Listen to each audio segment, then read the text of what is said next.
Hey, you crazy whatnots and anonymous players. It is Wednesday, February 5th in the United States and Canada, which means it is time for What Chaos, presented by Prize Picks. Download the Prize Picks app today and use code WhatChaos. You can get $50 instantly when you play $5. Prize Picks, run your game. Good morning, everybody. Good afternoon, wherever you may be. My name is David Bean. I sit beside Pete Blackburn, and across the room is Sean DePaz. Hi, baby boys. Hello, how are we? Very, very good. We've got a loaded program. So, Pete, could you please tell us what's on the show today? I would love to do that. Following a great night of hockey, today on the show we have how many times? What's that about? How many times? I don't know. You know, Sean? How many times? How many times? I do not know. Maybe how many times has that happened? How many times has that happened? How many times has that happened? How many times you say that? You know, when something happened, you say, how many times has that happened? Okay. It's like one of those things. What's that in reference to, though? Just how many times something has happened. Okay, all right. Next on the show, we have no squidding. That's got to be in reference to the Detroit Red Wings.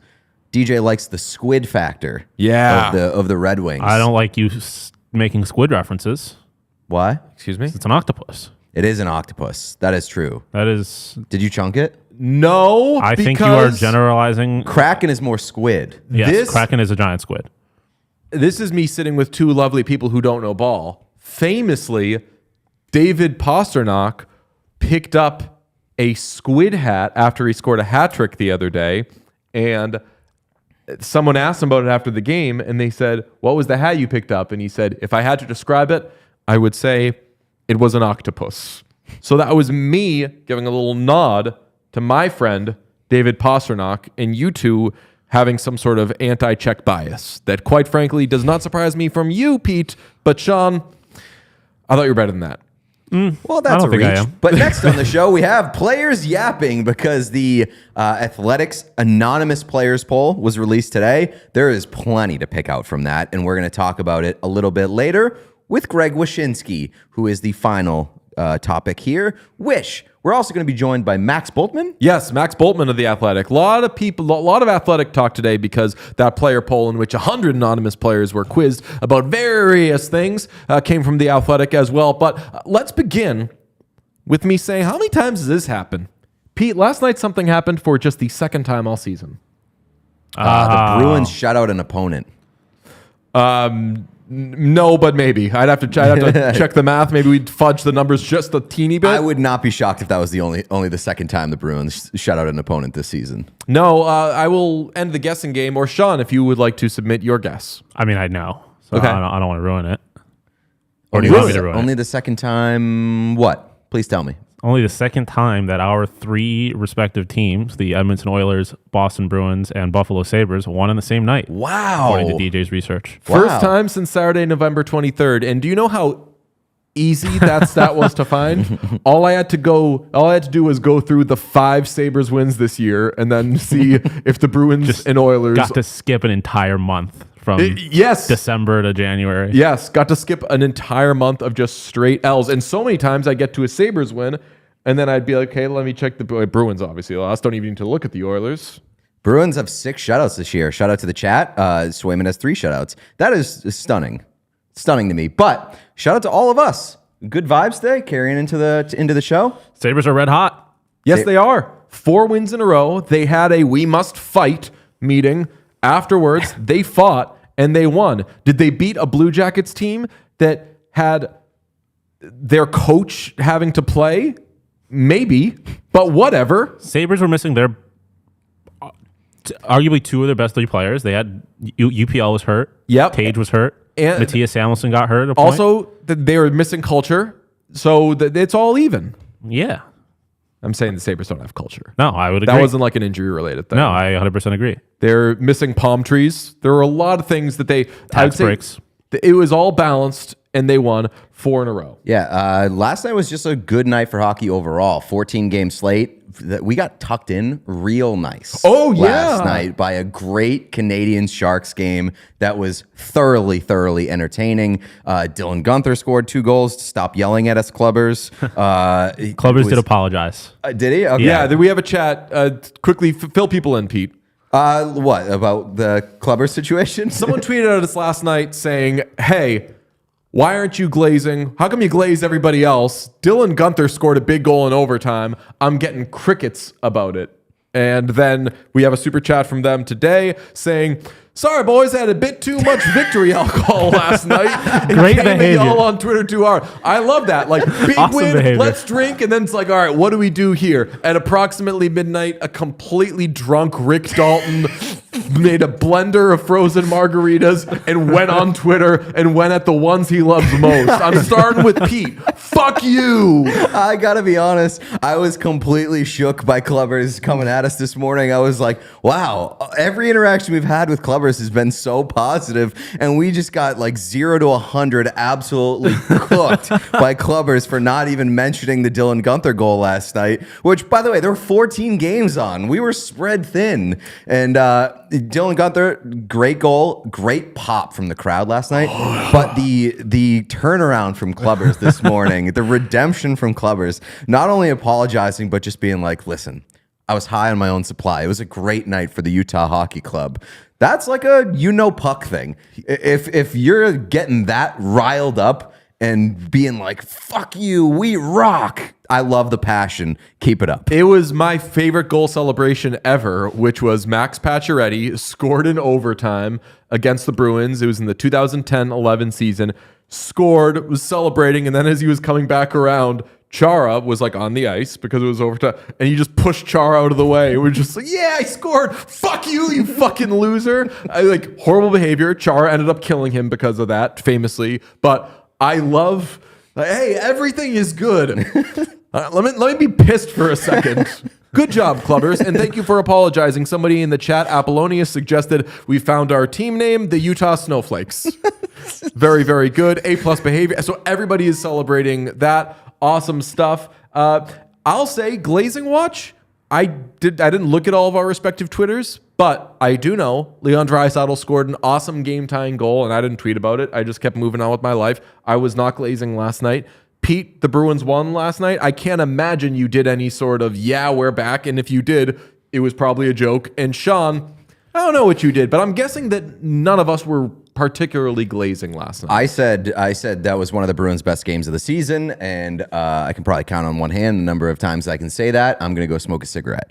Oh, you know what? I did see you glazed Connor McDavid a little bit. I did. You glazed him a little bit. You did. Every time Connor McDavid fucks up, he immediately is like, I'm the worst. I have to make up for this. I'm going to be like alien Connor McDavid.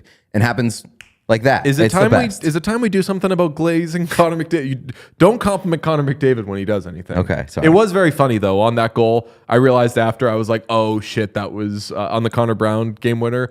I was like, that was Broberg, and particularly Holloway, that he absolutely murdered. But whatever, he does that to everybody. Sean, did you glaze last night? I glazed Kent Johnson for one of the 6 goals. That was a good thing to glaze. What a goal. Great thing to glaze. I did not I give a little bit of props for dropping gloves off the face-off. That was cool. It was a little performative, but it was still cool. And then they won their 4th straight, and I just tweeted 4 straight ... Don't you dare. So I'm. That's not glazing. Not glazing. One more though. It's going to be a whole nother story. Do not let us win 5 straight. One more. Do we start doing? I believe their next game is tomorrow evening. Are we on emergency YouTube video watch if the Sabres begin a win streak of more than 5 games. Every time they move up in the standings a place, we got to do a video. Be like the Sabres. Sabres are now 6 points out. And it's They're always, ninth. and YouTube will punish us for this, but let's make like a pretty lame thumbnail that says "moving on up," and we use the same one Same thumbnail. every single time. Okay, I'm liking this. That's a good way to begin the show. While we're glazing, Jeremy Swayman, big shout out for him. He's been not super hot, but we decided recently, like, he's clearly on not the problem watch for the Bruins. So he hasn't even been close to the problem in months. We love that for him. I saw your little theory, your theory of David Pastrnak could be doing a Taylor Hall Hart candidacy thing. I saw some people either backpacking, jumping on it, tailing it, or straight up stealing it last night. Love to see that. Very good. Pastrnak, is he the Hart winner? It's looking like maybe, yeah. We'll have to ask Greg Wyshynski when he comes on in a little bit. We can give suggestions to him what he should put in his surveys going forward. I mean, Pasternak's numbers over the last 11 games are just fucking preposterous. Player of the month in January. Yeah, and he's got 66 points in 55 games. Okay, something in that Bruins game, though. Two big things. There was no acknowledgement of Jakub Lauko from the Bruins, seemingly. They hate him, confirmed. Not amazing behavior, but really funny. And he said he did not want it. They texted him during intermission. Good one. Thanks. Jakub Lauko gotten right. He got in trouble for texting or tweeting during intermission during a Bruins game like a year or two ago. I think it was last year. Have to post sometimes. I've been there. I tweeted during Bruins games. I did it last night. Who among us has not tweeted during a Bruins game? But I know, Pete, you got very riled up by the call of Trent Frederick's goal. And Sean, I believe we have the audio. Let's do it. And the Bruins have it. 3-on-2. They motor the other way. Johansson shaken up behind the play. Frederick shoots. He scores! That's plus 900 if you made the wager fast enough. Trent Frederick with a snapper. All right. I will preface this by saying that goal call immediately followed their little ooh, here are the anytime goal scorer odds. And he just stopped talking about Trent Frederick, who is clearly plus 900 to score. And then he scores 5 seconds later. So yes, it was a little funny, but I'm so sick of the injection of live odds and anytime goal scoring odds being shoved down our throats during broadcast and during an actual goal call to mention the plus 900 before even talking about what had happened on the play, who scored the goal. The plus 900 was mentioned before Trent Frederick's name comes up in the goal call.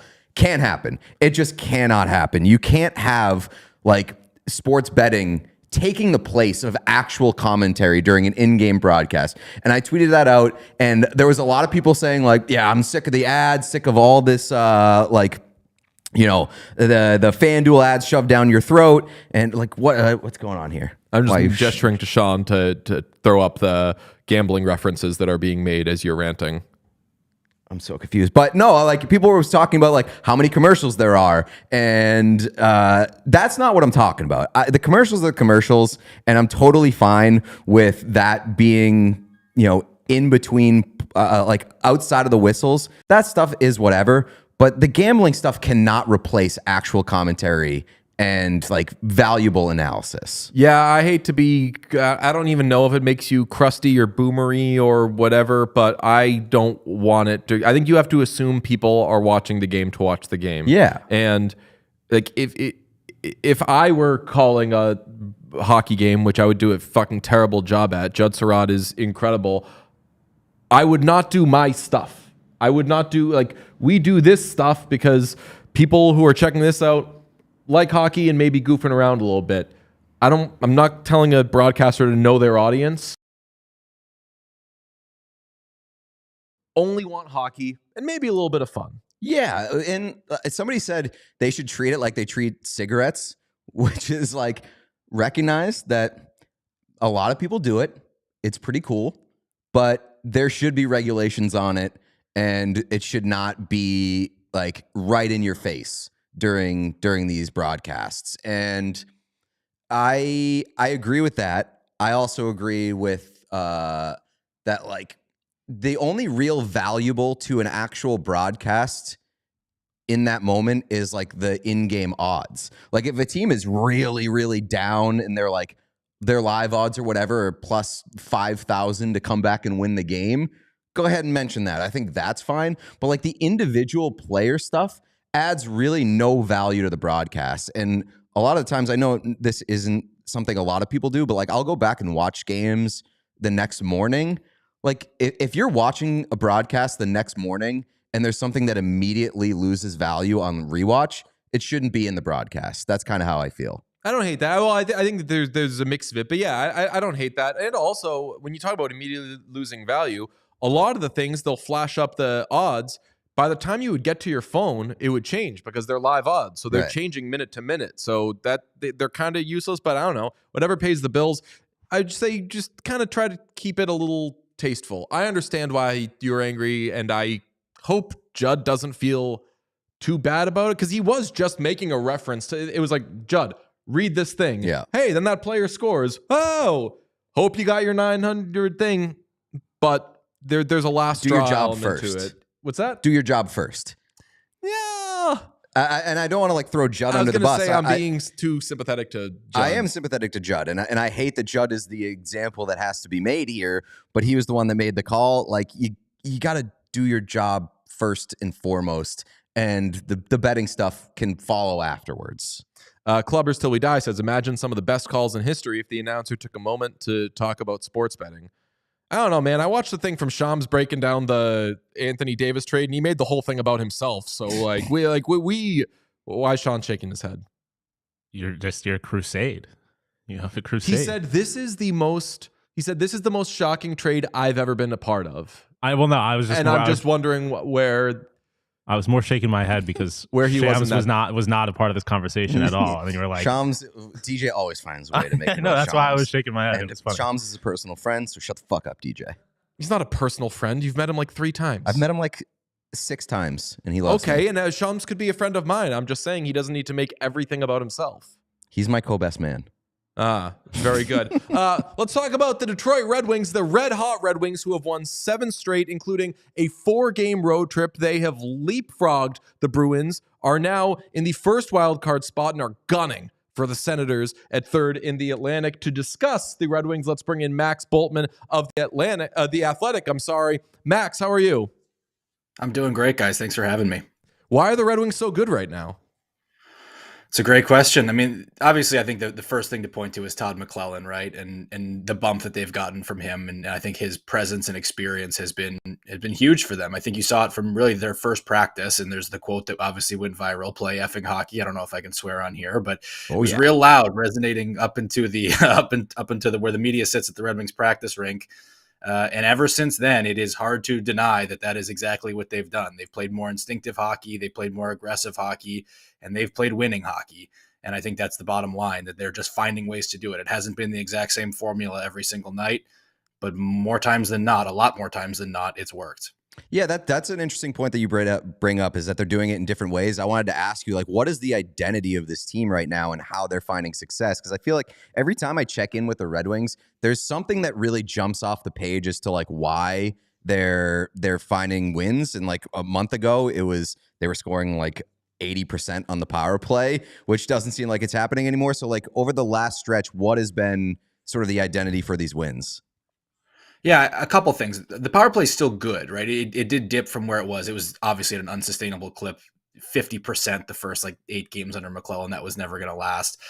This road trip, they did a really good job of limiting other teams' offense. They kept them to 2 goals or fewer on every game except for the Seattle game last night. Part of that's goaltending. Part of that has been an improved penalty kill. That was probably their biggest weakness through the early part of the season. And even in the early part of McClellan, that wasn't getting fixed, but it's been better of late. That's big. The goaltending's been good. And I think there's just a lot of youthful energy here. There's a couple guys that have moved up the lineup, Marco Kasper and Albert Johansson. They're getting huge contributions from those guys. Johansson was a guy who was in and out of the lineup as like a 6-7 D for the most of the first half of the season. He was a healthy scratch the first 4 games under McClellan. Jeff Petrie gets hurt. They put him on the second pair, and he's been very steady there next to Simon Edvinsson. That's a big contribution to get. Casper was a guy who was playing a pretty big role. He was their second line center in between Patrick Kane and Alex DeBrincat on a lot of nights, but they move him onto the wing next to Dylan Larkin and Lucas Raymond, and I think it's really maximized his game. He's a real gritty player, wins battles in the corners, plays with good pace.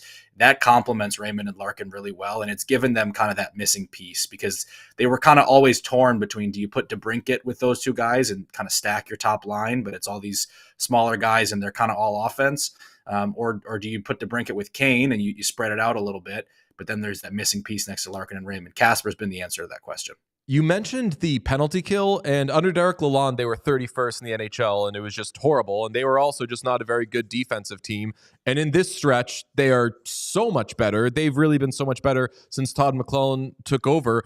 Second in goals against, I want to say, since this streak began on January 23rd. Was this always in them? And when they were struggling under Lalonde, was their exasperation as to why are they so bad at this? Or did you think this is just what they were? I thought it's just what they were. I did not think this kind of run was in them, and I've been as surprised as anybody at how good it's been. Obviously, they seem better than they were when they were like fifth from the bottom of the league the day after Christmas when they made the change, right? That seemed excessive. But in terms of the overall team, I did not think that they would be a playoff team this year at the start of the season. So to see the run they've been on has been incredible. And defensively in particular, I think that was one of the real flaws of the team. You know, it seemed like it was all about Seider and Edvinsson. And I think that's maybe one of the things McLellan has excelled in, is getting everyone to feel important again. That helps the buy-in, utilizing guys' skills in the right way. Eric Gustafsson was a signing this offseason that through 30 games, you just went, this is, it's a multi-year deal. This doesn't look good. All of a sudden he's getting, a little more ambitious deployment. If anything, Lalonde was not starting him in defensive zones, which seemed like the right call from up top, right? There wasn't anything on tape that made you go, this guy needs, tougher minutes, but they've just spread it out more. I think it's made guys feel more important, feel more trusted, and that's elevated their games. So in terms of the penalty kill, they tried everything all year, frankly, but under McLellan, they've gone to more of a diamond, maybe a little less chasey, I guess would be the word to describe it. They're still aggressive. It's just aggressive in certain moments, but whatever it is, it's working. What's the read on this team and like their status from the fan base? Like, are fans a little tired and impatient with the Yzer plan? Is there frustration there? Like, do they believe this team should be making the playoffs, or is it kind of like this is a bridge year, or where are we? I think at the start, through the first 2 months of the season, there was frustration. I think people, whether they thought they would be in the playoffs or not, everyone has kind of felt like they should be roughly where they are now, right? In that pack of 5 or 6 teams in the East that is right in the mix. They were not there for a lot of the season. And I think there was frustration with the general manager, Steve Yzerman, at that point. Now I think people are starting to feel like, oh, ho, ho, all you people doubted him. I don't know how many of the overlap of those circles is probably more than anyone would want to admit. But so they're feeling pretty good now. I think they're feeling pretty confident. The fact that the young players have driven a big part of this, I think, is really important to see guys like Casper play big roles. He's a prospect that a lot of people have questioned, how much offense does this guy have? And I think that question is still out there, frankly. But when you have 13 points or whatever it is in your last 14, 15 games, fans start to feel a lot better about where this is going to head when this guy's 21, 22, 23 than they probably were previously. So I think people are generally confident now in the direction of the team. And there's still a piece or two out there that I think they'll need to add. Every team in the league would probably like to have one more top 6 forward, one more top 4 D, but I think it's pretty important for them in the coming years. But with the youth they have, there's no reason they can't find that. Is the outlook different for the rest of the season now, especially coming off that road trip where they were playing some really good teams? I know that if you play the Canucks and it's not on a Saturday, it's an automatic win, but some of the other teams that they beat are some real world beaters out there, and that was on the road. Yeah, I think it has to be. I think now you go from looking at this season as, okay, you're already thinking draft probably on Christmas Day with where things were. And now you're thinking, okay, there's no reason this team shouldn't be right where they were last year on the last day of the season with a chance to get into the playoffs. And their schedule is tough. I believe last I checked, it was the toughest schedule in the NHL the rest of the way by points percentage. So, and they got a lot of road games in there. But when you go do what they just did and you go win 4 games out west, which you could say whatever you want about, okay, Seattle's a lower tier team, Vancouver's in turmoil. It's hard to make that kind of travel and win in the NHL, especially when you're going back to back in Calgary and Vancouver and some of the things they've went through. The fact that they're proving they can do this on the road has to give you some hope that they can make a real run out of this. Yeah, I mean, especially when you look at the Eastern Conference and that bubble watch, is in your mind, are you looking at like the Senators, the Bruins? Like, do you think the Red Wings are better than those teams or have as much of a shot as those teams to get in? They're different from those teams, but yes, I think they're right in that same mix, right? Every team there has a different like case for why they should make it, right? The Rangers and the Bruins, you're doing it on like, well, they have the guys who have been there before. By default, I'm going to defer to David Pastrnak and Charlie McAvoy and Adam Fox and Vincent Trocheck, Artemi Panarin, guys like that. That's a star power that the Red Wings just can't really match right now. But I think what the Red Wings and the Senators both have is they have kind of the youthful, I don't know if there's a good word for it, but they don't really know what they don't know, right? And they don't know that they're supposed to fall off of this, right? And they've been through it enough. Tim Stützle, Lucas Raymond, they've been in the league long enough to, I guess, start to get a feel for that. But they're both making tremendous strides, it seems like, every year. And Stützle had his little dip last year. Raymond had his 2 years ago. But they're established stars now, and they're getting there. And I think now that those guys know they can drive the bus, that's a big difference maker. And I think the hunger that those teams are going to have can be a separator too. I also think, you look at the Rangers and they have the age. They also have a lot of money tied up in players who are on the wrong side of 30. It's the opposite for the Red Wings and Senators. And maybe that's more of a conversation longer term. But these are both teams that I think will get more and more excited as the playoffs get close. We'll see how they react to the pressure. That's always the question. But I think player for player, they're in the mix with all those teams. We talked about it with DeBrincat and Raymond when we were out there earlier this season, but like the atmosphere late last season when they were making a run with all those other asshole teams who sucked and shouldn't have made the playoffs, trying to get into the playoffs. And Raymond has the game winner and everything. And the atmosphere was bonkers. That building, is perfect. It's incredible. It's the best building in the NHL. And that area they have outside seems so good for like watch parties and everything. So it seems Detroit is primed for an incredible atmosphere if they get there. As someone who's at 41 games a season, what do you think it would be like? Dude, I'm so glad you brought this up because I've been parking in that garage next to the Chevy Plaza, which is where that TV is, for 7 years. And there has never been a game of particular consequence that I've covered at them. And almost every time I walk out of there and I go in, especially when it starts getting into March and April and the sun is out in Metro Detroit, you go down there and it's hard not to picture a crowd of like 5,000 people around that screen going crazy. And obviously inside the building, you're right. It's acoustically perfect, great atmosphere in there, but it's more than inside. It is about the city. They've tried to build up kind of that downtown area. They got all the arenas down there. And I picture it all the time of like, what is this going to be like when there's a playoff game here and there's a bunch of people lined up outside? It's going to be incredible. Raymond's, you mentioned him down the stretch last year. That's another thing.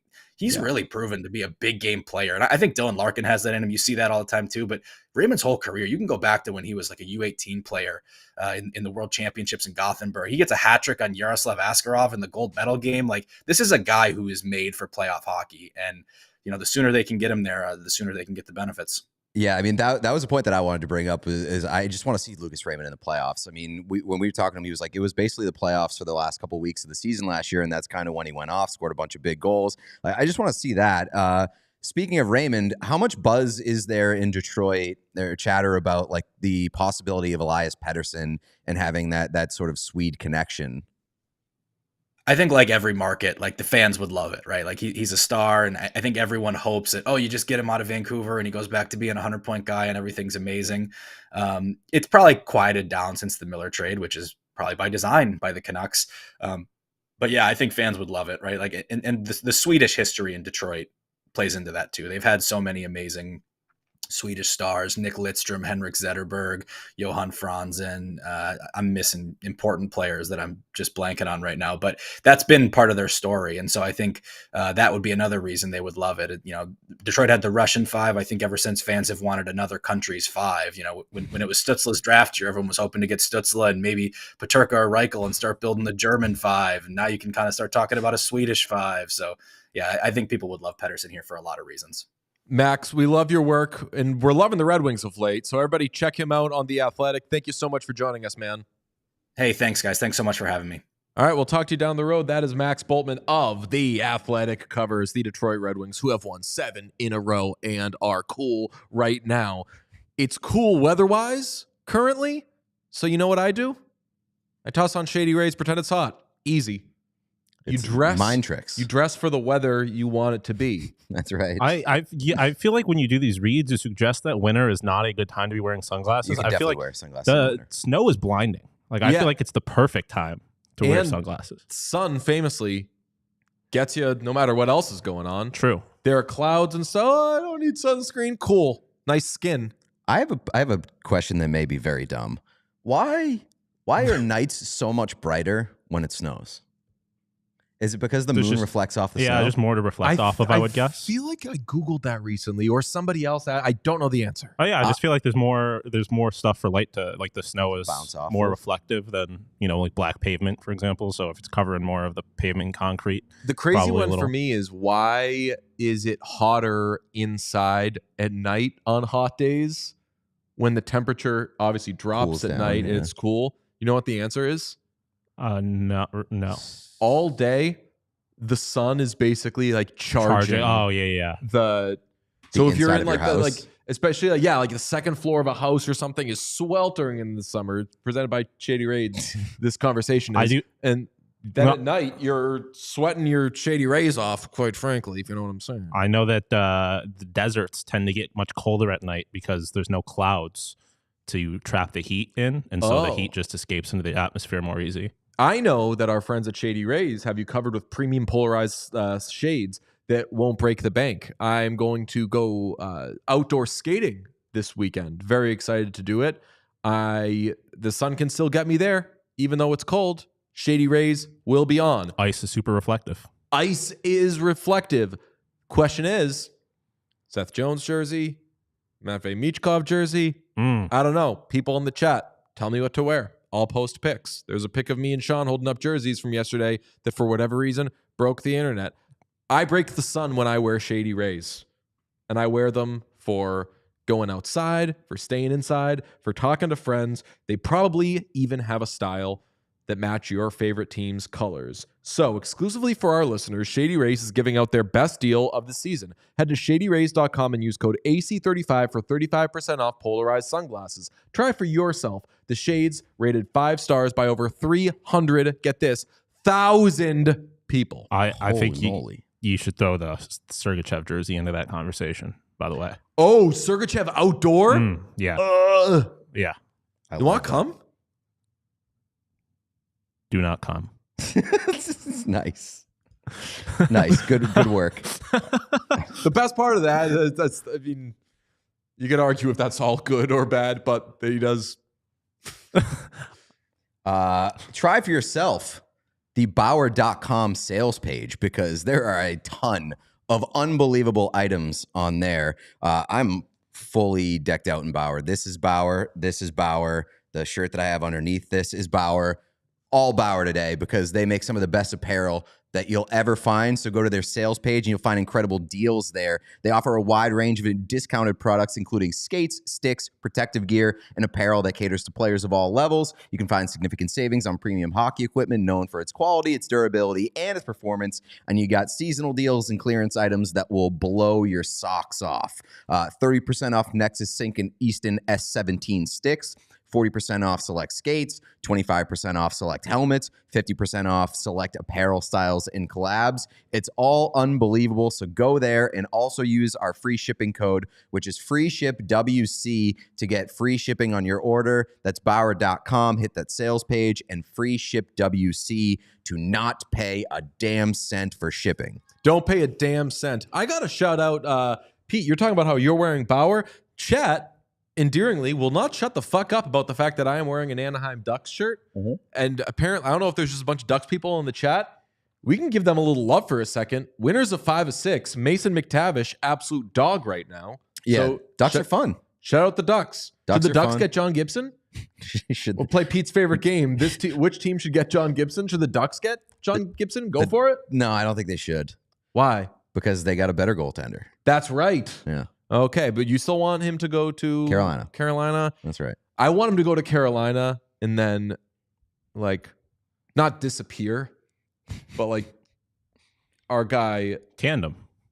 Yeah, or tandem, or just like 1A, Kucherov 1B. does something. I want him to go to Carolina and be like, wow, this dressing room sucks ass, because the Athletics player poll says that the Carolina Hurricanes facilities are trash. We're going to get to that in just a second. The last little bit of housekeeping before we get to Greg Wyshynski is that the Golden Knights stink. They have 3 wins in their last 14 games. Got an unreal stat from sinbin.vegas on X, which is, I know I'm nonstop with this, but it's just too glaring to ignore. The Golden Knights are now 1-8-3 in their last 12 games against starting goaltenders. They have won exactly 1 game against a starter since December 12th. That would be Philip Gustafsson. Gross. Ugh. Just had to get that in there. Now, let us bring in our friend Greg Wyshynski of ESPN and also of Merrick versus Wyshynski on the sheet. Hi, buddy boy. How are you? It's good to be back on What Chaos. I for one like your shirt because every time we celebrate that logo, it means indirectly we are shading the webbed D, probably the worst logo in the NHL for about 15 years. You don't like sand on your jersey? You don't like just like a lot of sand? Just like sand? You know what? I don't like sand. It's rough and coarse and it gets everywhere. But I like you, Padme. Sean, I hope your stuff is ready for this next question I'm about to ask him. Greg, what is it? Dress like an idiot day? Why aren't you wearing the normal cool stuff you wear when you come on with us? I mean, I have to check my calendar to see if it is National Dress Like a Pineapple Day. If so, that's great news for me. No alternate side of the street parking here in New York, I believe, on that day, so I won't have to move my car. It's funny you should say that, because I did check to see what my fit has been on What Chaos in recent times. And I decided to, 1, not dress like a pineapple, but 2, also not wear my customary hoodie jacket combination, AKA the official uniform of Gen X. I did want to bring this up with you. We came up with an idea called Jurassic Puck, in which we go to a hockey game or discuss hockey just in a variety of dinosaur costumes. And we were thinking about who could we have in on this bit. And obviously, you were the first person that came up. RL. Yeah. What? Oh, RL's the biggest dino guy. RL is we can't leave Lambert out of this. I mean, I think, first of all, he's built like a pterodactyl, which we should acknowledge first offhand.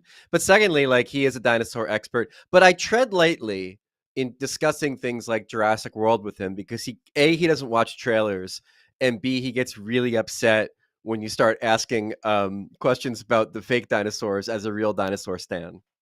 Is he one of those guys who's like, they're taking liberties with the dinosaur specs and I have no taste for it? Like, does he want historically accurate dinosaurs all the time in his Jurassic Park movies?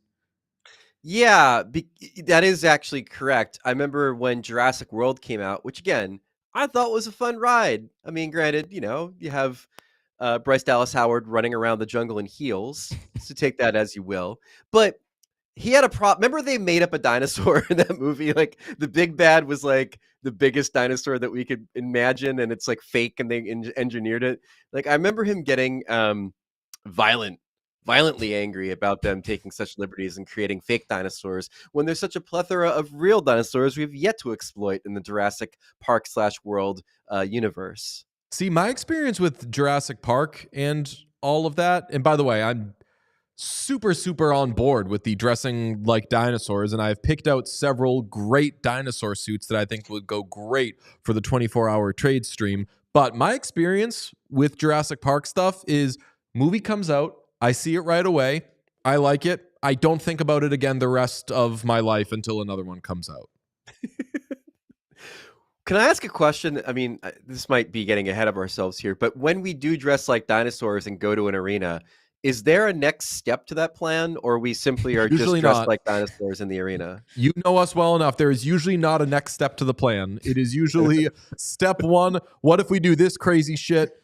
And then if we make it to step one, that's great. And then who knows what happens after that. I also do want to mention that in DJ's plan here, and I am fully on board with this, there's no dinosaur synergy involved whatsoever.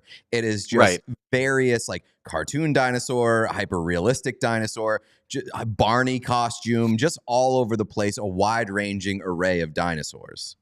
Right. Well, I mean, I don't know what you guys will have cooked up. I know that if I participate, I obviously will be there to help publicize and celebrate fossil fuels. So you guys can do whatever you want, but I'll go ahead and make that my political stance in this stance. Now, part of this was, I believe when this idea was birthed, it was we do Hatched. like... hatched. I'm Dinosaurs sorry. It was like an oops, all dinosaurs part of our 24-hour stream. And I wanted to maybe get some part of our set to have dinosaur stuff. Do we Brian Wilson piano in the sandbox in the house thing and just get a bunch of like dirt and mud to have on the floor so we stomp around and do shit like that? And famously, dinosaurs didn't talk. So what would we do about that? Would we? Yeah, you'd have to make dinosaur noises. Oh, that would fucking rock, because our deadline stream, we got viewers from like people who liked hockey were suggested there's a very long stream that says NHL trades going on if you might want to jump into that. And there's like a 2-hour segment where even if we want to, we fucking can't talk. We can only be dinosaurs. Sean can put up graphics on the thing that says like they're talking about how Dylan Gunther is now on this team, and we're just like, I mean, to be fair, someone tuning in at 3 a.m. to get in on the trade deadline. Is there another time? Chad is saying in all caps, yes, do this. To be fair, similar to how we don't know whether or not dinosaurs had feathers, we do not know if they talked. Yes, that's a fair point. That's true. Some are smarter than others. Especially also the genetically modified dinosaurs from Jurassic Park. That's true. Maybe they have the ability to speak. I mean, they kind of communicated with Chris Pratt a little bit in the first Jurassic World, or JW as we call it. I would suggest also maybe during the segment you have a guy in a pith helmet with a rifle kind of slowly walking behind you guys. Sean. And then every time you make a good point, he goes, "Clever girl." Yeah. Sean walks around. If we want to pay tribute to Chris Pratt, he just stands in the background and like just sticks his hands up in a cool jacket for 60 minutes, because that's all Chris Pratt ever did in the Jurassic World movies, was just, whoa, hold on, girl. That was a character who was not worried about how much does this guy fuck the dinosaurs questions he was planting in everyone's heads around him. I would not fuck a raptor. That would be that could turn pretty quickly, I think. Brad Marchand famously said, "I'll try anything once." I do have to ask you, what are your thoughts on the new Jurassic World trailer that came out this morning? So I wanted to talk to you about specifically, Pete, you mentioned earlier on social media that we're only like a few steps away from having the dinosaurs have guns. And I wanted to mention that quite famously, Jurassic Park 4 had a script by a guy named John Sayles, who did a movie called Lone Star, a very famous screenwriter, in which the dinosaurs were going to become genetically mutated super soldiers and have like guns for arms. And then we were going to use them on military rescue missions. But then at some point, they turn on us. That was the plot of a aborted Jurassic Park 4 film that Steven Spielberg at one point was like, it's pretty dope, but it never happened. I mean, the last I checked in on Jurassic World, I think it was the second one of the last trilogy, they were selling the dinosaurs and auctioning them off as weapons, correct? Right. It never got to the point where they were strapped with weaponry? I don't know if they were strapped with weaponry or if it was just like we have a helmet that can make the raptor run straight into enemy lines or what it was. But you are correct. They did adopt that for that movie, but they didn't go full on, dinosaur mech suit, which I think was kind of the direction that they were going to go after JP3. But in this one, honestly, there's two reactions for me on this one. One, It's going to be fun as shit, obviously. It's dinosaurs jumping after people. Somehow, even though this is like an expedition of scientists, there's children on the boat being menaced by dinosaurs. Perfect. And then the other thing also, I cannot for the life of me get past the idea that one of our finest actors, Mahershala Ali, is in this movie playing a character named Duncan Kincaid, which is the most Chris Pratt-ass name I've ever heard for a character in any of these movies. And fucking Mahershala Ali is playing him. I'm very excited just based off the cast alone, but you raise a really good point that they set up in this trailer that like the mission that they're going on, they're going to find the worst of the worst. And at some point you get like maybe a glimpse at a like zombified dinosaur that is a monstrosity. And the team that is sent to do this, which is the best team in the world of extracting things, somebody couldn't find a babysitter for their child that is on this boat. Crazy. Right. And it brings back the old Ben Affleck Armageddon commentary track of, are these just scientists they taught to extract, or are these extractors that they taught science to? We'll never know. Shut up, Ben. Just stop asking questions, Ben. Read the fucking script, Ben. It makes me so sad that we don't have DVDs anymore whenever I think about the commentary tracks that we lost, particularly that one. I don't know how kids get involved. I'm happy to see Scarlett Johansson getting her Ripley on. That's exciting. Mm-hmm. And yeah, whatever. Like you said, the premise of the movie, from what I can glean from the trailer, is that they're on an island where they did the initial research for Jurassic Park, and it's populated by dinosaurs that were so evil and nasty that they couldn't be imported to the theme park. So it is literally like, what are we, some kind of dinosaur squad, kind of Suicide Squad, bunch of dinosaurs on this island. Yeah. The worst of the worst. They're the original Misfits, and now the chat will start making hockey dinosaur puns. Somebody in the chat did note that when we are doing Oops All Dinosaurs, Sean has to make lower thirds that maybe they can have team logos and headshots in them, but they just all have to say "rawr." So like if there's like breaking news, it's just like "rawr, rawr, rawr, David Savard," and like, oh yeah, player team names like David Savard, "rawr, rawr, rawr," Columbus Blue Jackets, "rawr." I'm in on this 100%. We can pit. We'll spin the wheel for which hour of the deadline stream.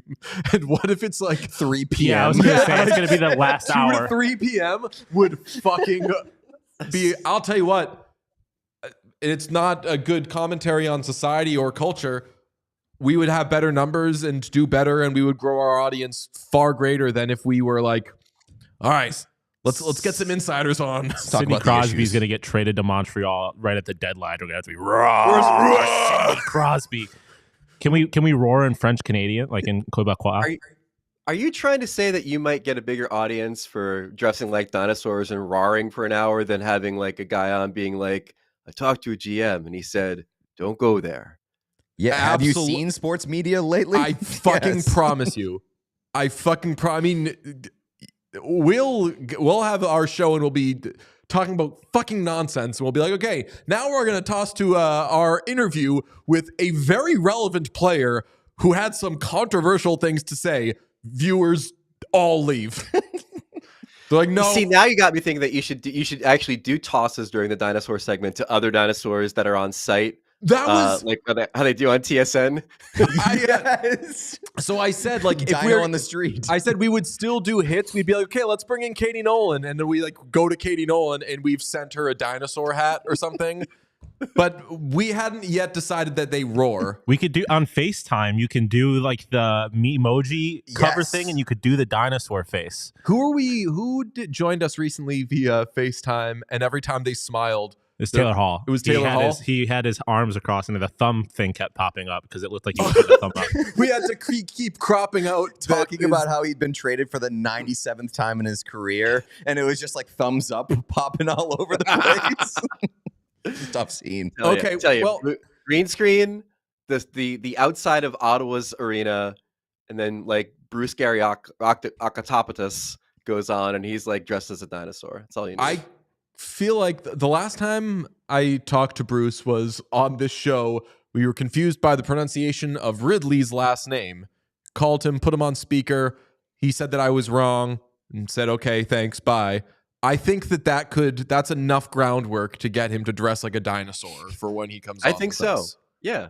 All right.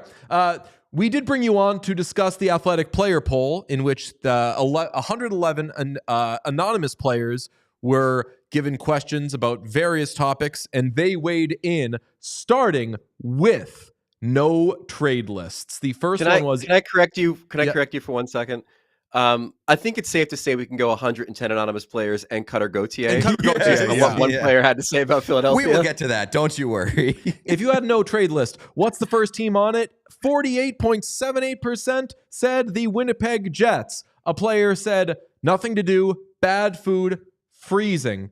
The way so a lot of like anti-Winnipeg, but my favorite quote on all of this, sorry Sean, is the way it's going there, Buffalo. It's just been kind of mucky there forever. And for me right now in my career, I don't really need that. It's not going to help me. Wow. And again, this harkens back to a classic quote from yesteryear, in which Ilya Bryzgalov famously would not go to Winnipeg because there are no parks. They're underground mole people that live underground. And that's kind of carried through the existence of the Jets. The thing that I found most interesting about this question, did you see what name was completely missing from the honorable mention or the bar graph? It was Edmonton. And I think if you do this like 5 years ago, Edmonton is definitely on this list. But Connor, Leon, the fact that they've put so much money into the facilities there, I think the playoff run, obviously making the final helps, but also the atmosphere in Edmonton probably helped.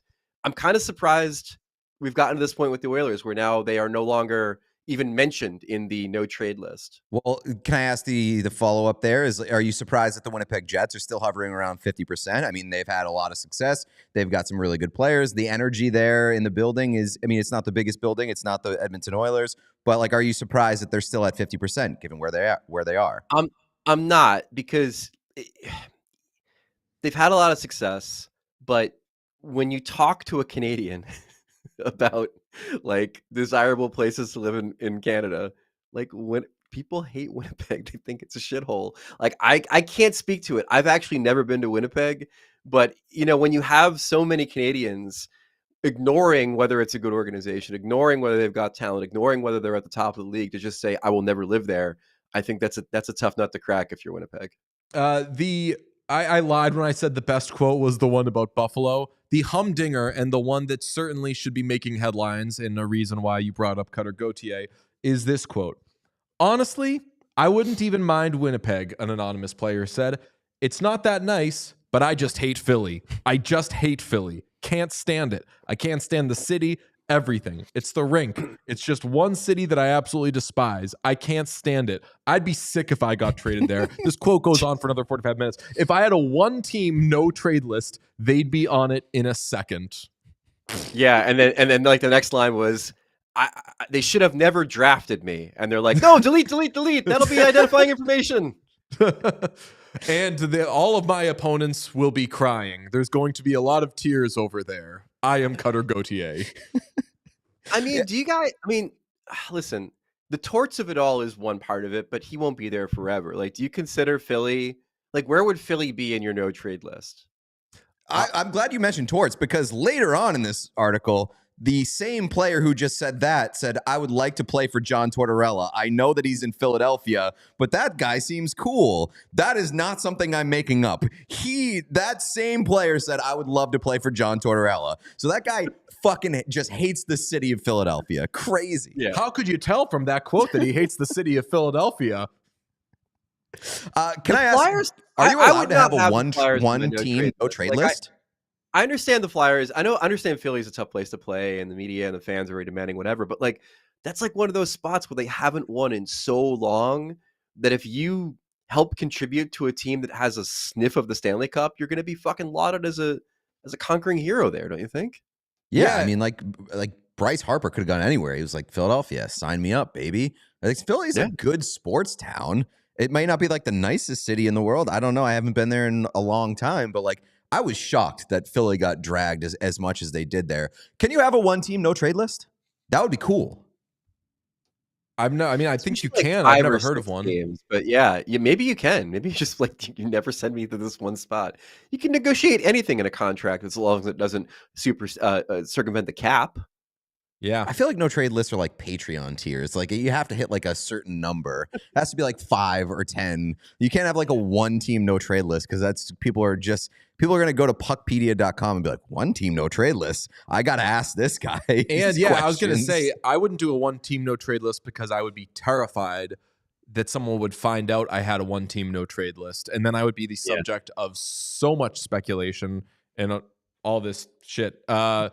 I think I find them to be nerve wracking. Like if I'm a player and I have to come up with like 15 places where I can't go, this is like the stress that you have when you try to figure out where people should sit at a wedding. It's just like someone's going to get screwed, or I'm going to make one mistake, and all of a sudden these two people are sitting together and they hate each other. Like I feel like I will forget about the 16th team, and that's where my ass is getting traded. Well, people aren't going to want to hear this, but if it's a 10-team no trade list, it is pretty easy because it is like standard operating procedure.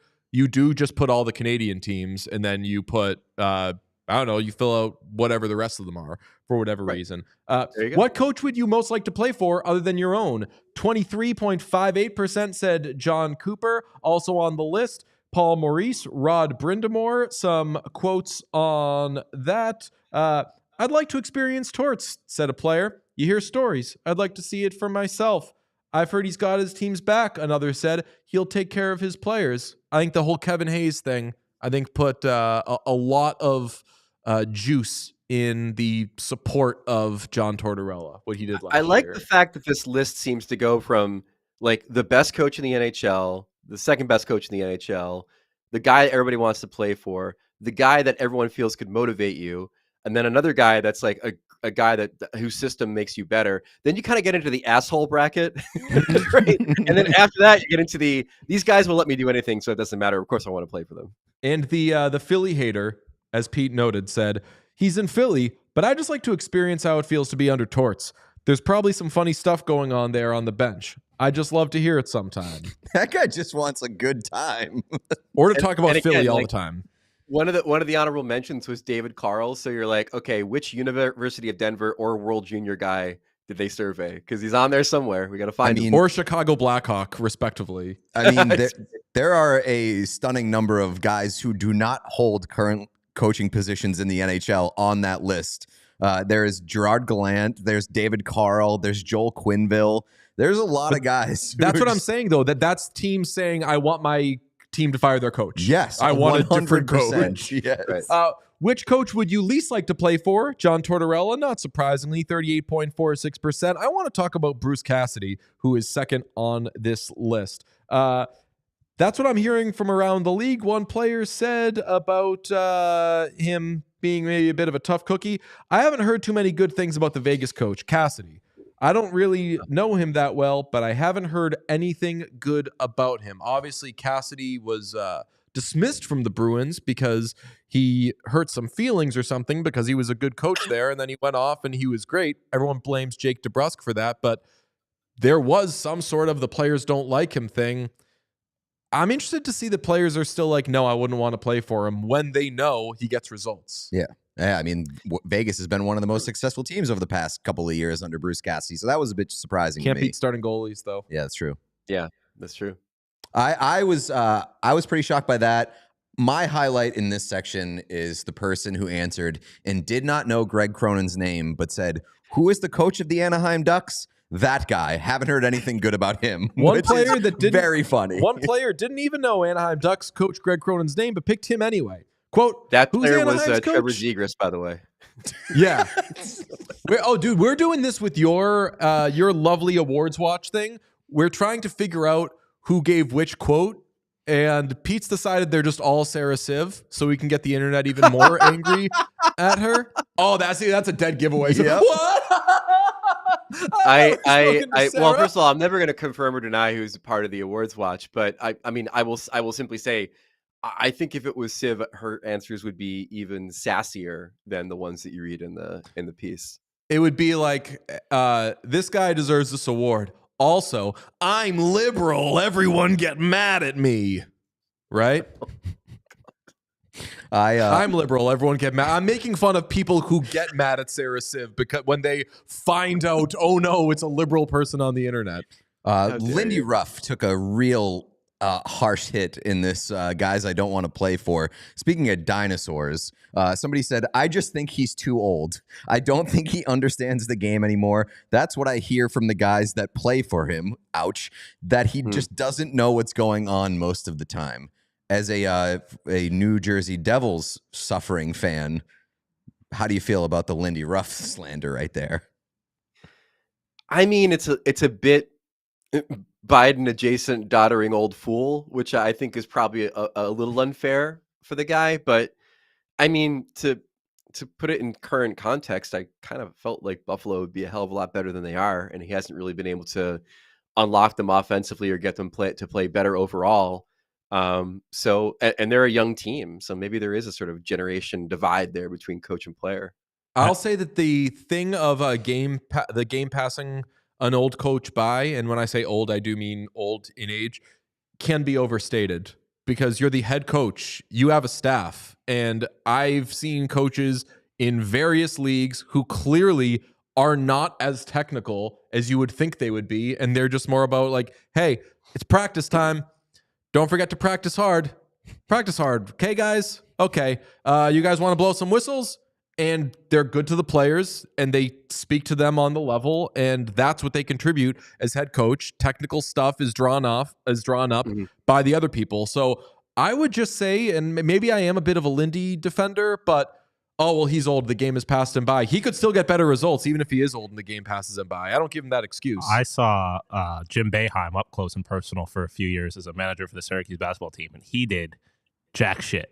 Yeah. He came in and he sat in a chair and then occasionally would say something minorly xenophobic to the European players and go on with his day, and his assistants did all of the work. And that's, I mean, like Derek Coleman's not walking back through that door at any point. He knows what's up. He knows it's over. The thing about old coaches though is what turned me around was Rick Bowness. Like when he got that gig, I'm just like, this man's 105 years old. Like why would we even humor this? And he coached them really well. Like he did a good job there. And he turned me around both on old coaches and journeyman coaches. And maybe he's a unicorn in that aspect, but it made me think twice about being abjectly ageist when it comes to coaches. Respectfully, though, if I looked at Rick Bowness and Lindy Ruff next to each other, I think one wears their age. And maybe that is the effect of the Buffalo Sabres. Like Lindy, I think, has aged like a president this year. But it is...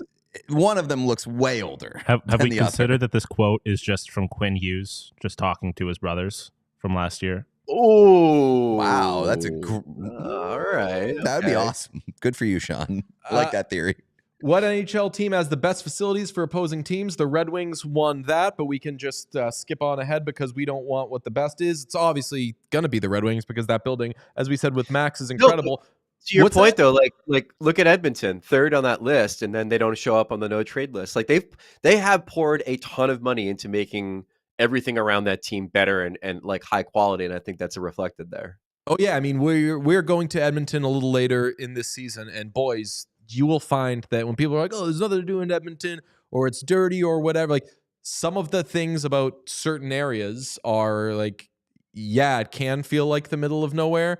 But once you get to any of the stuff that hockey touches, you're like, where am I? This is magnificent. One of my favorite things about like the Edmonton facilities is that like when you talk about how great they are, it's often brought up that you don't have to go outside to get from like the hotel to the arena. And I remember that being a huge part of because didn't they get like one of the bubble locations? It was like, this is a great spot to be because nobody ever has to go outside. So like Winnipeg, take some notes. And I'll have a situation where indoor city. I'll softly push back on the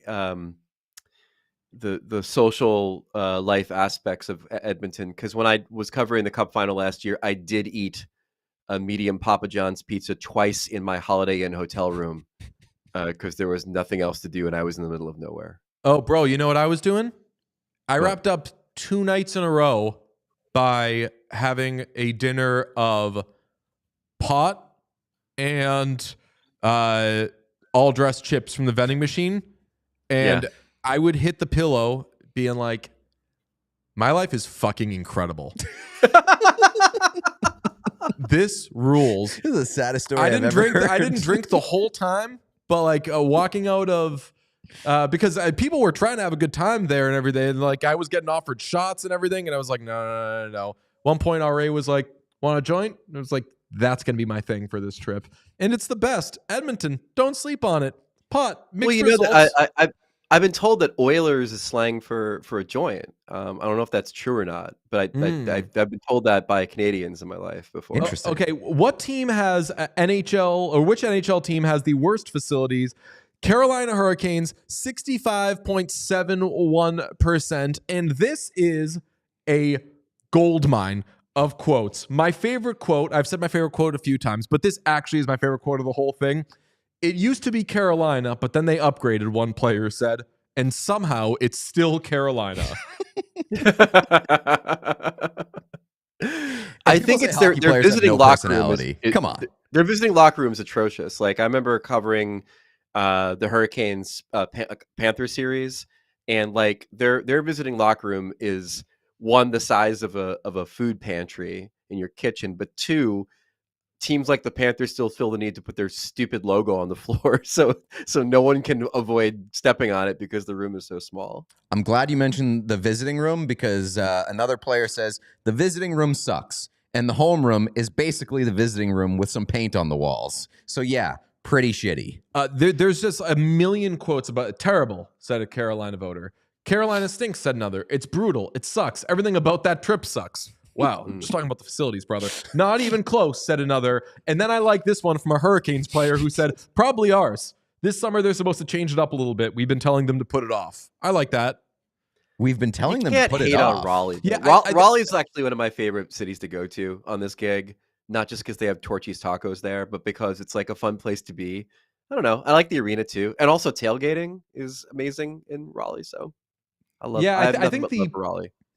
I think telling them to put it off was that person probably referring to the visiting ones, unless they're like the janitor in Scrubs when he eats the pie that makes him sick, just so JD will eat the pie that makes him sick. If he's like, you know what, I'll have shitty rooms because I'm used to it if it makes people miserable when they come in. But man, a lot of Carolina hate there. Yeah. The next one is the idea of an in-season tournament like the NBA's. About 54.5% voted no, which is like kind of an even split here. How do you feel about this? Would you want to see an in-season tournament like the NBA?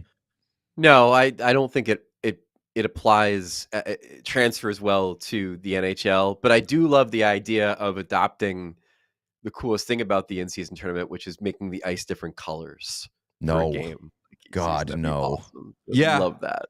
Yeah, I don't need it. I think that if you want fun in-season tournaments, you can watch the Beanpot, or you could just, how about this, watch the NBA. If you're in the middle of the hockey season and you want something with more stakes, watch the in-season tournament there. We also have an in-season tournament in 2 weeks. So I was going to bring that up. Should there just always be some kind of non-NHL, but NHL-affiliated tournaments, such as Four Nations Face-Off? Should you make the All-Star Game some sort of tournament thing? Here's where I am on Four Nations. This is the truth that I've come to realize. We really screwed up by making it Four Nations. It should have just been the USA and Canada doing a Summit Series, like a 3 or 4 game series against each other, 2 in the US, 2 in Canada. That's like all we care about anyway. Like, hello Finland, like who cares? If it had just been those 2 countries as a gear up for 2026, it would have been banging.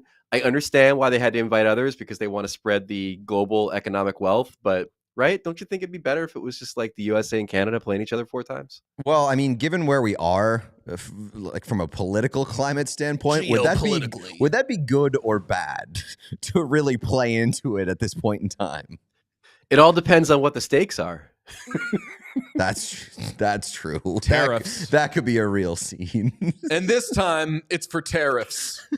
No, it's for you lose, you become part of this country. Right. If we win, you become the 51st state. If we lose, you get North Dakota and Minnesota. Like, that's kind of how it would be. Kelly in the chat just brought up my point, which was when you said, shouldn't it just be USA and Canada? Kelly says, Wish must not have seen the Finland jersey. or even the Sweden jersey for that matter. They're cool. They're extremely well dressed, and honestly, like the other thing about those teams being in the tournament is that they care about it so much more than we do. Like it's going to be a big thing in Finland. Like if they somehow win this tournament, they'll be dancing naked in fountains again, like they do after World Championships. But I don't know. I just think about where the hype is, what would benefit the game more. I just think straight up USA Canada Summit Series probably would have been more marketable than the four nations face off at this point. Have you ever been to Finland? Me, no. Okay. None of us have that. Why? Oh, just because I might go there this summer and I want to ask some people for Rex. Oh, no, I've not had the pleasure. Rex is a dinosaur reference I was making. Is the season too long? No, said most of the responders, but someone made this observation, and I agree. The preseason is too long. I think we should start third week of September. June 1st could be game 7 of the Stanley Cup final. I am into all of that. Crazy about that. Yeah. Yeah? The season isn't too long because if you shorten the season, then you get rid of a chunk of revenue. So, like, of course they're going to say the season's not too long. And like, I don't want less hockey. Just get to the meaningful hockey a little bit quicker and let us enjoy our summers. June 1st seems pretty nice. I want more hockey. I'm surprised they didn't ask the expanded playoffs question because that's the thing I care about the most from these guys. Do you want an expanded playoff? Absolutely. We have 32 fucking teams. What are we doing? Like, there's so many people that aren't invited to the party. And there's a logical way to do it, which is to have 7 play 10 and 8 play 9 in whatever format that you want. The winner of those series, they get entered into the 16-team tournament, which is now pristine and beautiful. We don't screw around with that format. Like, of course we should expand the playoffs. Like, it's insane that we don't. It's the one time of year when everybody cares about hockey, and we're cutting off half the league every year from the party. It's insane. How long are these play-ins going to be? Because they got to be best of 3. I don't want a lot of rust, bro.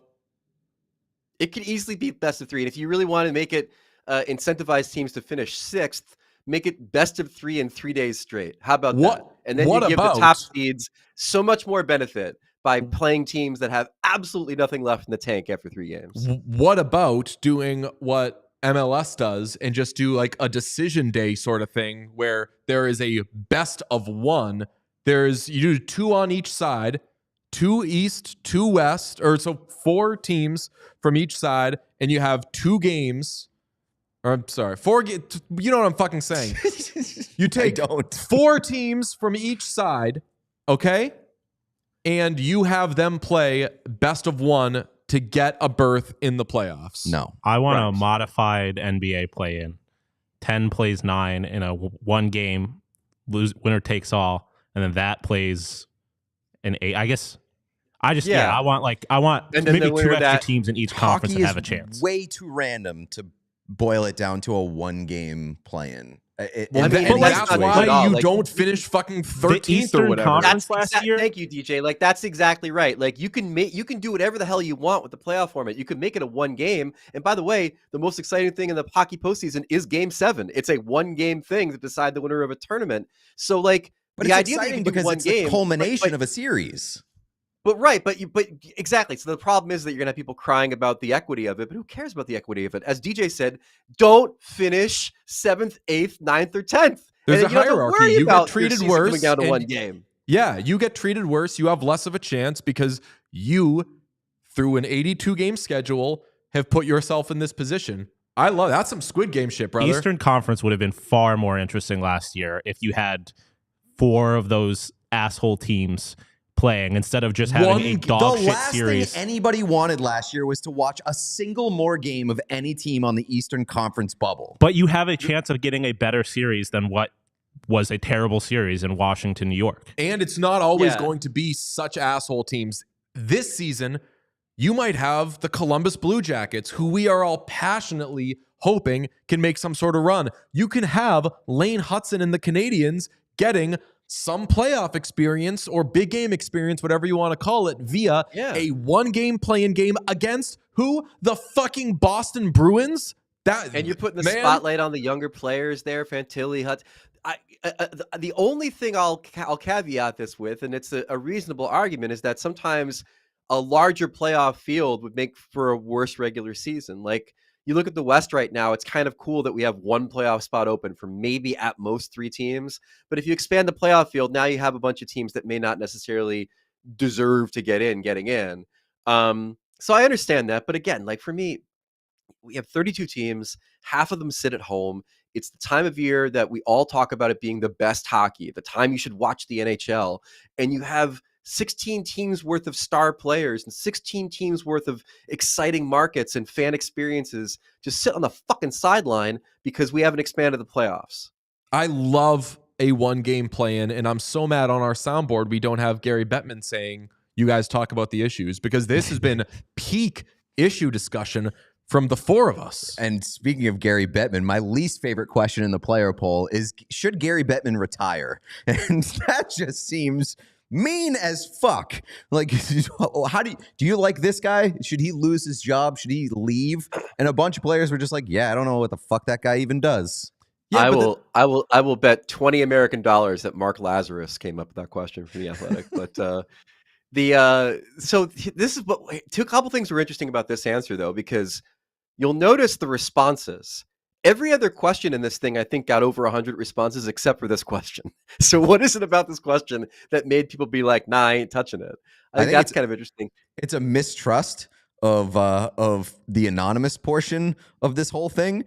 Because if I was a player, I'd be like, I am not answering this just in case my information gets leaked and Gary Bettman finds out that I said he should get the fuck out of here. I would not answer that if I felt that way. It is a little hinky. The other thing too is that obviously, like, he has a bunch of people saying, hey, I like the job he's doing, which I think speaks to the cap going up and the revenues pouring in and the game growing. You know, maybe we like the Amazon show or the ESPN stuff, whatever.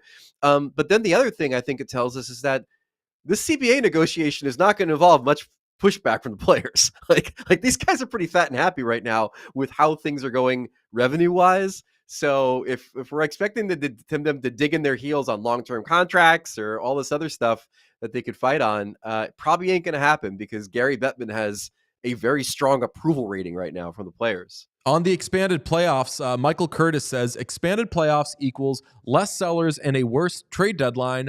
Hard pass. Not necessarily. I think that you will find a lot of bubble teams still will shuffle, make little moves here and there. And I think that sellers would still be content to sell. And it's not like this 1-game play-in, which might be on the road anyway, is going to earn you such more revenue. I think that you would still go about business as usual. If you're going to sell, then you'll sell. I also think it's not acknowledging the incentive of making a postseason, which is 1, the extra playoff revenue you're going to get from even like 1 game, and 2, if you somehow make it through, now you're talking about, you know, upwards of 3 games of playoff revenue. And is that worth a 4th round pick for a defensive defenseman at the deadline? Probably. Like I think you're going to have a lot of teams that might be even more aggressive just to try to get in if they know that there's a chance that they can sneak in at the 9 and 10 instead of being, 7 points out of the wild card. Yeah, and just fewer sellers means teams are going to be going nuts trying to make anything happen. So you will see early trades. You will see GMs just constantly freaking out about, I need this position. How many of them are going to be available? Is one available now? Okay, do I have to get it now? Do I have to spend an extra 1st round pick? Prices would go up. We would see at least an adjustment, and probably in a very maddening way. I'm into that. Plus playing. Contracts still expire. I mean, the Rantanen thing was a trade between 2 playoff teams because that guy had an expiring contract. They didn't want to pay him the money. And so that's going to be a part of it too, is you're still going to have teams that use the deadline as a chance to get ahead of free agency or get ahead of retooling, even if they're going to be playoff teams. I have one last player poll question for you. Are you going to be in Boston for the 4 Nations face-off? I, in fact, will be in Boston. I will not be in Montreal for USA Canada. I'm infinitely bummed about that. There was a better than good chance I would have painted my face to sit in the press box for that game. But I will be in Boston for that malarkey. Are you going to be around the day of, I know you are because you're here for the 4 Nations, February 17th. Come hang out with us at Hurricanes. Sure. We're doing an event. It's across. Okay. It's the day that Sweden plays US, earlier in the day, Canada plays Finland, and it's like an early game and then a big break between the later games. So we're just doing an event at Hurricanes. We're just going to be set up there the whole time. We'll probably do shows, have guests, dick around, but mainly it's going to be that last part. So dick around with us. Dinosaur costumes. I would love to. At first, I was going to be like, this should have been an email, but then I realized you're just doing promotion for your event while I'm on the air. So have at it. I will be there. Hell yeah. I know ball. And we appreciate knowing you. Be great. Yeah, see, even though I wasn't doing that on purpose, when you were saying, I was like, see, now you know what I was doing. Sorry, I'm 5 steps ahead of everybody. This is why you guys have the show that you have. You're absolute geniuses. You know the ins and outs of the vlog and podcast business better than anybody. And I'm in awe of your nuance.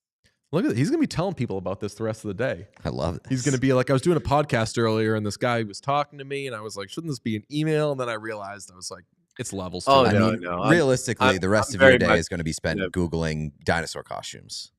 Dinosaur costumes. I will remember that part of the conversation. The rest of this is just going to be gone in a whiskey haze around 9 o'clock tonight. So I can share a document of dinosaur costumes that I have on my computer with you, and you can pick your favorites. I don't know if we've discussed this. It's also President's Day. Yeah. So, it's President's Day. We could dress as presidents. Oops, all presidents. Dress as our favorite presidents. Yep. Pete dresses as Trump, obviously. Awesome. Pete's a bad guy. That's like a bit we've been developing, and he's kind of had way too easy a time doing. Yeah, it's not a stretch. Pete was I need to find someone who has the biggest, bushiest chops from like back in the 1700s on the side of the face. I'll be that person. Van Buren. Funny story. He's the big chops guy. Funny story about me and Wish's relationship. I believe the first time that I met Wish, I was fresh off a suspension at one of my, or fresh into a suspension at one of my employers for a very bad tweet that I sent. And Wish was like, buddy, it's great to see you. Great to see you're walking around and not harmed. So you were in deep trouble. I feel like that was LA, but I don't remember if it was LA. Yes. Yeah, it was LA for the All-Star game. What a time. No, there was a time when a lot of us were very, very vocal in ways that upset employers. But over time that gets beaten out of you pretty well. So now you can catch me on the Puck Soup Discord saying all the things that I can't put on other social media platforms. We were discussing the other day, someone did a comment that was like, oh, DJ seems to know everything, wonder why he isn't a GM. And I was saying, I don't want to be a GM. That's like a terrible administrative job. That would suck. And Pete was saying he'd really want to be a player, but only on an American team because he wants to win the Stanley Cup so he can visit the White House and hang out with Donald Trump.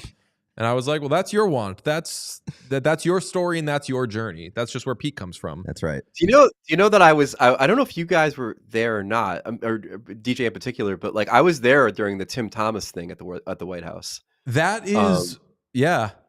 I wasn't there. EEI's budget was a little light that year. It was a thing where like the Bruins meet Obama and they go through the whole thing and they take the pictures, whatever. Then like they get done, and then I remember being in the hallway of like the White House and someone being like, "Did anyone see Tim Thomas up there?" And then, like all of a sudden we have a caravan of people walking over to the Bruins media people, being like, "Is Tim Thomas here?" And they're like, no. It was like, oh shit! What a time that was. That was became a 2 years of bunker jokes for Timmy Thomas. That was a crazy time. And then he posted on Facebook. And in hindsight, I do regret my treatment of Tim Thomas during that. Was still, obviously, he was still a good guy to cover and everything. And he is a very good guy. But there was like a whole lot of like, okay, so he did the selfish thing. He's the bad teammate or whatever. And now we found that, if you don't want to go, you don't have to go. But it was very funny that he explained himself on Facebook. And then I believe did not post another thing on Facebook until that summer when everyone was mad at Chick-fil-A. And he posted, I stand with the Cathy family. And we were like, brother. That part of it aside. It was you talk about powder keg moments, man. That was a hell of a debate. On that part of it and aside, I was defending his right to not go to the White House, and I had everybody on my ass about it. The older I get, the more I'm like, just leave. Like I would have been like, leave the guy alone. Just let him do whatever he fucking wants to do or doesn't want to do. He just wants to be left alone. Yeah, I I don't know why I felt this way, but I was and everybody was way on him. People were making this guy out to be Satan. I don't think he was Satan. I was like, let's let him explain himself and everything. But I was definitely on if there were sides, I was definitely on the side of just go to the White House, man. What's your problem? And now 100-year-old DJ, I'm like, do whatever the fuck you want. Just like, don't be mean to people. You know, I feel I said at the time, like, it's a personal choice. If you don't want to go, don't go. You're being up there. You're a piece of propaganda anyway. And then later on, people were like, people shouldn't go. They're a piece of propaganda. I'm like, thank you. And now I feel like the anthem thing's boomeranged around too, where for years I'm like, you know, what is the anthem except more trouble than it's worth? And people are literally taking shits during the anthem, and you're yelling at somebody about their hat, and now people are just like, maybe we don't play the anthems during Four Nations. I'm just like, all right, there we go. We're all on the same page now.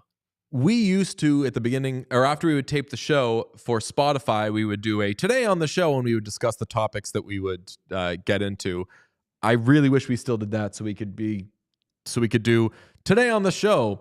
Should Tim Thomas have gone to the White House?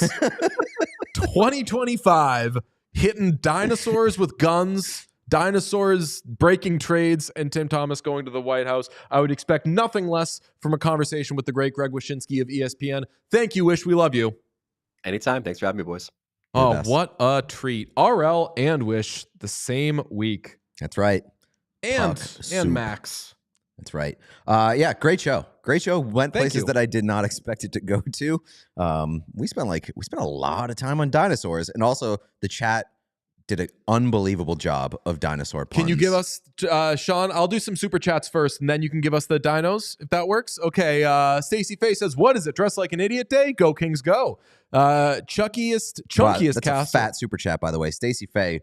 Thank you so much. Appreciate Thank you, Stacy. I just wanted to show y'all some love from Utah. Thanks for giving a shit about our weird-ass state and team. Thanks for all you guys do. No, that one's not from Clubbers. We love. Yeah, we have a big one from Clubbers. Thank you. Who says, "Drinks on me tonight, boys. Sorry again about last night. Utah is getting our sea legs. Hashtag Tusks up." And from John Evans, thank you very much, John. "If you're bringing dinosaurs on the show, can I recommend Mike Milbury?" Good one. Good burn. That's a good one. Shout out Clubbers. You don't have to apologize anymore. That turnaround we'll be talking about that for ages. That's an incredible turnaround. Shout out to the chat who hammered the dinosaur puns. Sean, hit us with some of the best. Yeah, we got Nino Niederaptor. Sean, if you could put them up and read them. Kirby Pterodactyl. Nice. And then we just got a couple DSN, Dino Sports Network. That's what we're going to have up on the screen when we do. Yeah, definitely. DHN, Dino Hockey Network. We got Keegan Colosaurus Rex. Nice. Teddy Stegosaurus. Good. Miko Rantosaurus Rex. My favorite. And Shidano on my sword till I roar. I just like that one. Not a dino pun, but still fun. Wait, wouldn't it be Shidano on my sword till... I was thinking it'd be better if she dino on my sword till I Rex. She Tyrannus on my Saurus till I Rex. She Tyrannus on my Saurus till I Rex. Yeah, that's pretty good. I like that. I mean, famously, Wayne's World, if she were a dinosaur, she'd be Tyrannosaurus Sex. Tyrannosaurus Rexy. Oh, nice. I mean, they did call him Rex. Let's see. People are asking if Sean McIndoe is on tomorrow. Yes, maybe. A lot of people asking for the tweet reveal. You can Google it. I'm not going to bring that back up, even though I already did. I forget when it came up. Greg Wyshynski in the chat. Nice. Whoa. Somebody said something about revealing documents, and someone immediately said Pete is very good at revealing documents. Pete's very good at also keeping documents in his house that he shouldn't have. Excuse me? Oh, the Declaration of Independence? No, it was making another Trump reference. Like what? That I'm... because Trump had a bunch of kept the documents, confidential documents after he was president. But to be fair, basically every president does that. So, coming off an A last night, I think we got to do a Slate Grade, boys. Yeah, we do. Let's do it. Bruins at Rangers, 7 p.m. Eastern. That is on TNT. And Max, I need to at this point get sidetracked for just a little bit and complain that I am going to. Pete, you can choose what I'm going to do.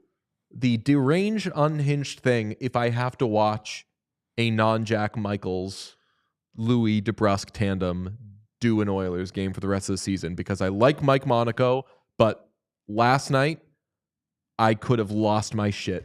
Knowing the stuff that was going on the screen, knowing what Jack and Louis were probably saying about it, which was maybe something, or maybe they were just hanging out. You're saying that having looked ahead at the next game, right? Yeah. Uh-oh. Yeah.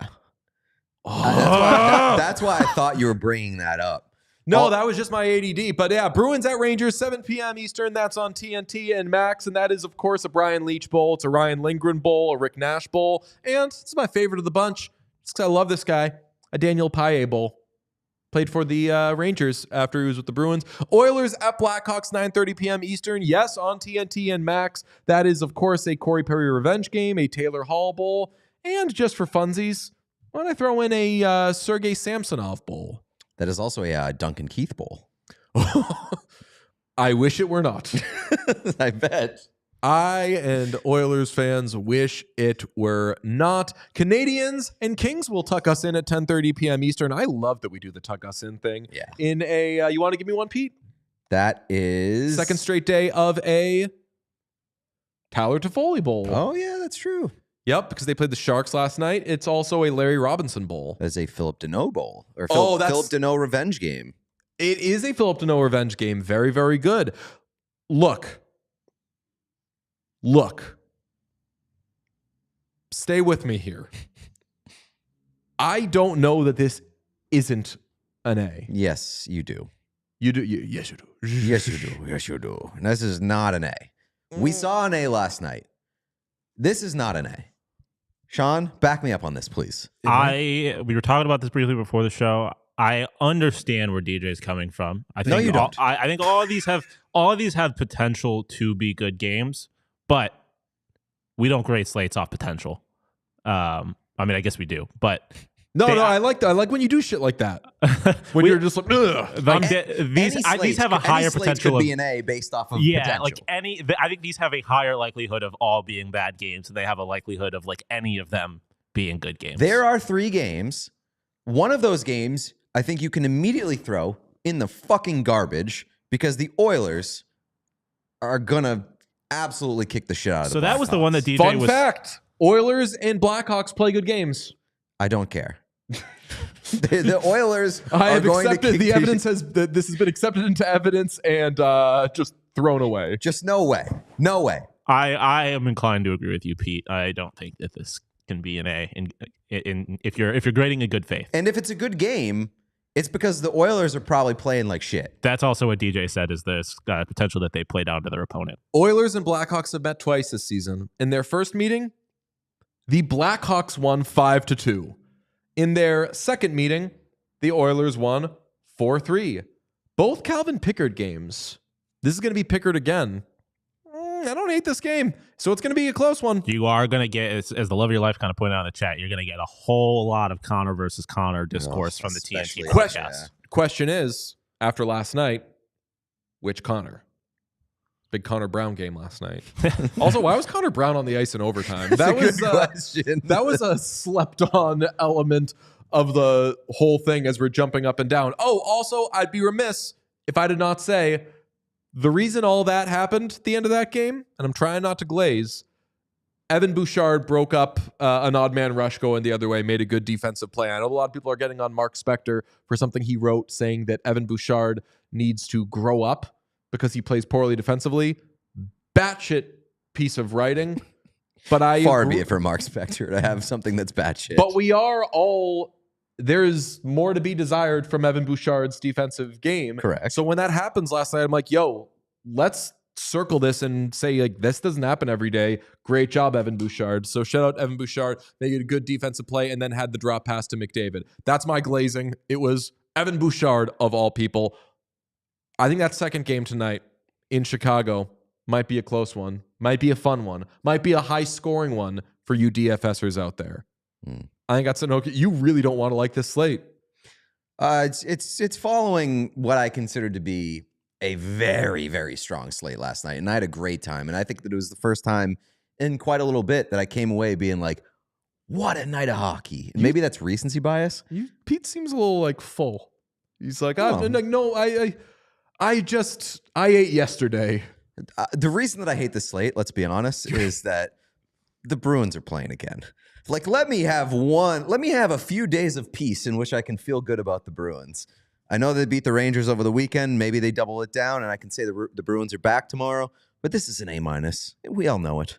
Okay, just because I do not feel as passionate in my it might be an A as Pete does in it being an A-, I'm going to defer to my man here, and we're going to call this an A-, but I'm still very excited to watch this slate, as we often are to watch A- slates. But yes, this is officially an A-. So Sean, if you would. A-. Oh no, I wasn't giving you any assignment there. I wanted to see what you would do with me being like, all right, now do the thing. Now that's what I was doing. Oh, so you just said, I was putting a stamp on it. A-. Okay. I do love the idea of just like throwing it to him for no reason and him just repeating what you said. So I famously am a part-time television person and used to be a full-time television person. One of my favorite things to do, and I would only do it to producers I'd like, would be to call for stuff we didn't have. I fucking loved doing that. I'd only do it when I was on with Tom Giles because he'd be able to laugh along with it. But I'd be like, oh, and the Reds and Megan, Megan, we have this. Show the Jaren Duran thing. And Megan would be like, there was no, you fucking know I don't have a Jaren. I was going to say the producers definitely didn't like that. No, I was going to say the growth of Sean and like Sean now knowing ball is apparent because I feel like if you did that last year, Sean would have been like, what? I definitely would have been like, because there's obviously been times where I have forgotten things or I've lost things in the preparation of getting ready for the show. So I would have felt like an asshole, but I knew what was going on there. It also had a little, and let's just spend a few more times like discussing a joke we just made, but it had a little The Office when Michael says like, put it through or something to Pam, and Pam's like, you got it. Beep, boop, boop, boop. Okay, we've had a lovely show, and hopefully you've had a lovely time. The dinosaur puns were just class. They were quality. Thank you very much. Thank you to Max for joining us. Thank you to Wish for joining us. You can read Greg Wyshynski on ESPN.com. You can... Coors Light six-pack. Coors Light six-pack. I can't do that. It hurts my voice to do it. You can read Max Bultman in The Athletic, of course, and you can watch all of these teams on TV or something. Thank you, everybody, for watching the show. Make sure you subscribe. Thank you to Jakob Lauko for being on yesterday. I feel like he's on every day now, so he's probably going to be on tomorrow. Stay tuned for that. Pete, tell the folks what to do. Please hit that like button. I'm getting a lot of like, I like your shoes. Can we see your shoes? No, you're not getting free feet, but you can get a free like. He says with his shoes in full view on camera. No free feet. Subscribe to the YouTube channel, hit the like button. We very much appreciate you. 5 stars on Spotify and Apple Music, wherever you get your podcasts, all that good stuff. We will see you tomorrow for the final show of this week until a big player is traded on Friday night, because that is our new weekly schedule. All right, we'll see you tomorrow. Bye, love you. We all silly like the mayor.